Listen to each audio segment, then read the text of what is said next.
For a time, you were eating right, feeling healthy, and losing weight.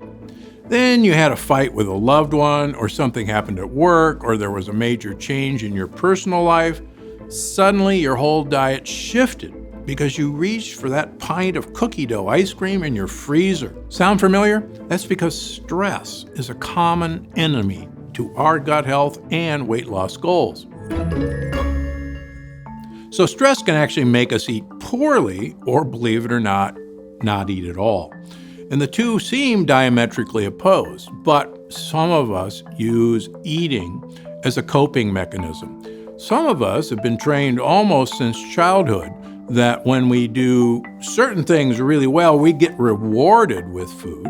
Conversely, if we're bad, we may have food taken away from us. Or, for instance, in my personal case, unless I ate all the peas on my plate when I was a young boy, I wouldn't get dessert. And so dessert was actually used as an incentive to make me eat something I didn't want. And to this day, when I'm under stress and doing something I don't want to do, I may think, boy, I need a reward for doing that. On the other hand, some of us, because we're under stress, completely avoid food at all costs and stop eating. And so many times it comes from a stressful issue in their life. So stress can absolutely drive us to eat or not eat. What's also fascinating, when lectins and bacteria and food particles go across the wall of our gut, our immune system actually needs more energy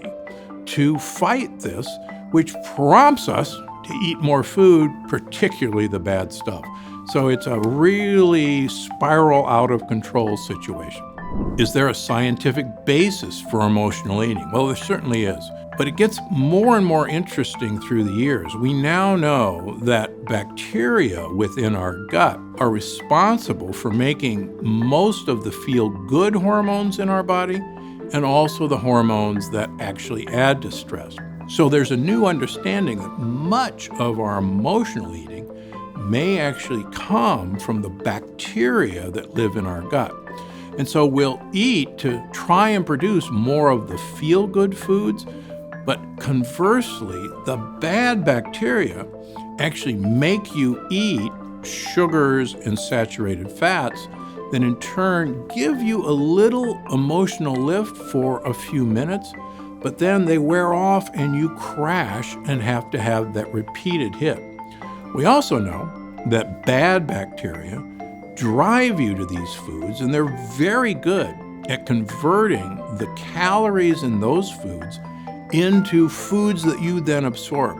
In fact, as amazing as it sounds, we can take skinny people and give them bacteria from overweight people. And those skinny people will become overweight just from the scientific impact of those new bacteria changing their eating habits. What happens in the body when we have a stressful negative event? Well, adrenaline enters your bloodstream. Adrenaline is the fight or flight hormone. Now, what happens with that is your blood vessels, particularly in your gut, constrict. Why? Because if you're running away from a saber-toothed tiger, you don't worry about digesting your food. You want all of your blood flow to go to your muscles.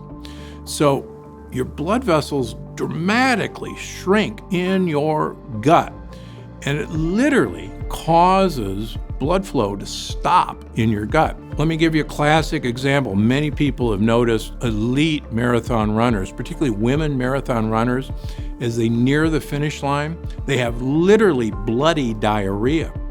And that's because there's no blood flow going to their gut. And it's no wonder that your body asks you for more calories to feed your immune system that's going to war. Does stress affect our bowel movements? Well, certainly women are more attuned to the effect of stress than men. They can feel that stress in their guts. And so many people, particularly with loose bowels or more frequent bowel movements, are noticing the effect of stress on bowel movements. On the other hand, we know it can actually have the exact opposite effect. For reasons that's still not clear, stress can actually cause constipation. And interestingly, there are a group of people who go from diarrhea to constipation constantly, but it's the same underlying stress that starts both. Are there any foods that actually create bodily stress without our knowledge? Well, certainly in my experience, foods that contain lectins, and those are plant proteins that have been shown to actually open up the wall of our gut. In addition, so many of our meat products, our pork, our beef in particular, and our chickens, are fed antibiotics to actually grow faster and get fatter quicker. What we didn't know over the years is that those antibiotics remain in the meats that we eat. And so those antibiotics actually change the gut microbiome. They kill off most of the good bugs in our gut. And so inadvertently, we may have a microbial desert in our gut, whereas we should have a rich tropical rainforest. And we know that the more microbial diversity in our gut, in other words, the more species in our gut, the healthier we are, the less stress we have in our lives. Conversely, the less microbial diversity, in other words, a microbial desert, the more stress we have and the more unhealthy we are. So just eating meats that have come from factory farms is a big process that has contributed to why we're so stressed. Is there a specific go-to treat to reduce stress and not ruin your weight loss goals?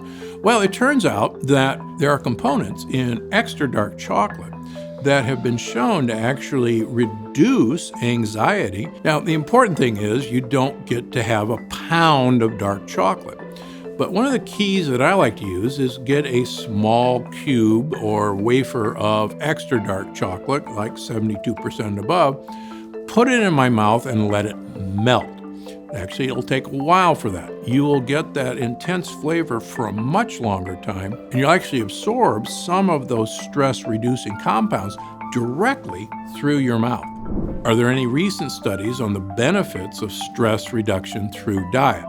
Well, there's more and more exciting news that when we give our gut buddies the good microbiome, the foods that they like to eat, they produce compounds, which are now called postbiotics, that actually provide the stress reduction that we're looking for. We should be eating to feed our gut bacteria what they need to reduce our stress.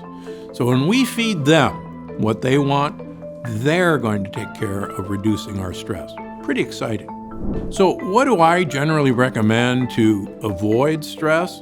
Well, first of all, the most important thing is to change your diet to give your gut buddies what they want to eat. That's number one. Number two, eliminate those foods in your diet that are known to feed bad bacteria. And quite frankly, those are simple sugars and saturated fats. Now, the great news is there's other ways other than food to reduce stress.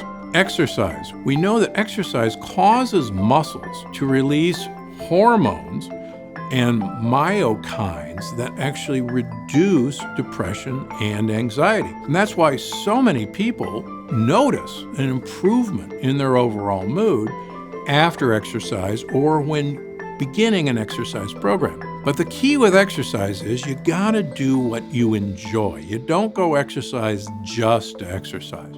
And there's so many ways to enjoy exercise that I can't even start.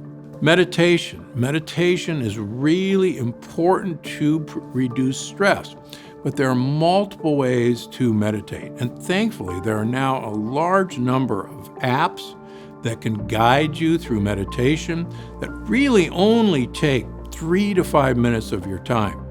And when people tell me they don't have the time to meditate, they're not using one of these apps where you can rapidly reach a meditative state without much work at all.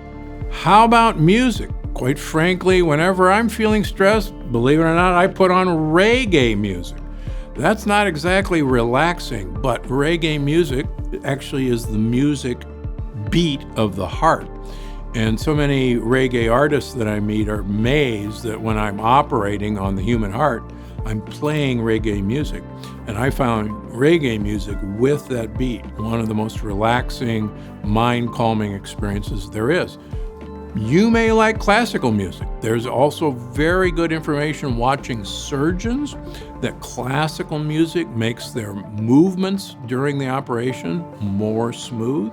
Unlike me, reggae music makes my work in the operating room precise and relaxing.